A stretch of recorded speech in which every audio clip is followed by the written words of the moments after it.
నమస్తే, welcome to Sakshi digital. This is Durga. America అధ్యక్షుడు ఎప్పుడు ప్రెస్ మీట్ లో మాట్లాడినా త్వరలోనే యుద్ధం ముగుస్తుందని చెబుతున్నారు. అయితే అమెరికా మిత్ర దేశాలైన గల్ఫ్ దేశాలకు ఈ ప్రకటన రుచించటం లేదు. ఇరాన్ను పూర్తిగా తుడిచిపెట్టే వరకు అమెరికా యుద్ధం చేయాల్సిందేనంటూ ట్రంప్ పై ఒత్తిడి తెస్తున్నాయి. ఎందుకు అనేది ఇప్పుడు చూద్దాం.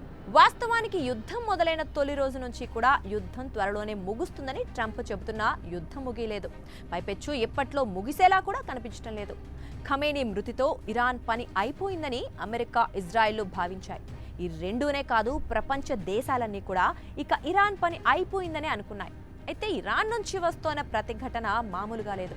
ఒక విధంగా ఇప్పుడు అమెరికా, ఇజ్రాయిల్లు యుద్ధాన్ని ముగించినా తాము మాత్రం ముగించబోమని ఇరాన్ తెగేసి చెబుతోంది.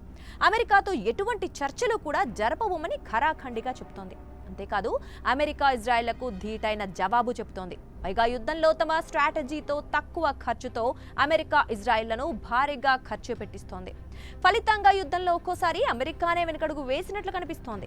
ఇదే ఇప్పుడు గల్ఫ్ దేశాలను కలవరపెడుతోంది. ఈ నేపథ్యంలో ట్రంప్ ఎక్కడ యుద్ధాన్ని ఆపేస్తాడోనన్న భయం గల్ఫ్ దేశాలను వెంటాడుతోంది. ఎందుకంటే వాస్తవానికి గల్ఫ్ దేశాలు యుద్ధంలో పాల్గొనలేదు. అయినా ఇరాన్ గల్ఫ్ దేశాలపై డ్రోన్లు, క్షిపణులతో విరుచుకుపడుతోంది. గల్ఫ్ దేశాల్లోని చమురు క్షేత్రాలు, ఎయిర్పోర్ట్లు, వాణిజ్య కేంద్రాల లక్ష్యంగా బాంబుల వర్షం కురిపిస్తోంది.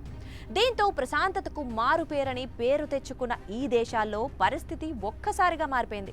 దీనికి తోడు గల్ఫ్ దేశాలన్నింటినీ మూలమైన హార్మూజ్ జలసంధిని ఇరాన్ గుప్పిట్లో పెట్టుకోవడాన్ని ఈ దేశాలు జీర్ణించుకోలేకపోతున్నాయి. ఎందుకంటే ఇక్కడి నుంచి ఆ దేశాలన్నీ తమ చమురు నిల్వల్ని ఎగుమతి చేస్తాయి. దీంతో గల్ఫ్ దేశాల ఆర్థిక మూలంపైన దెబ్బపడుతోంది. ఈ నేపథ్యంలో ఇరాన్ తీరుపై గల్ఫ్ దేశాలు ఆగ్రహంతో ఊగిపోతున్నాయి. యుద్ధమంటూ ముగించాల్సి వస్తే ఇరాన్ను పూర్తిగా తుడిచిపెట్టే వరకు ఆపొద్దని అమెరికా, ఇజ్రాయెల్పై ఒత్తిడి తెస్తున్నాయి. ఇరాన్ సైనిక సామర్థ్యాన్ని పూర్తిగా తుడిచిపెట్టాకే యుద్ధాన్ని ఆపాలని కోరుతున్నాయి. ఇరాన్ పూర్తిగా బలహీనపడకపోతే భవిష్యత్తులో తమ ఉనికికే ప్రమాదమని అవి ఆందోళన చెందుతున్నాయి. ఇరాన్ను మధ్యలో వదిలేస్తే ఐఆర్జీసీ మళ్లీ బలపడి తమ ఆర్థిక మూలాలను దెబ్బతీయొచ్చని భయపడుతున్నాయి.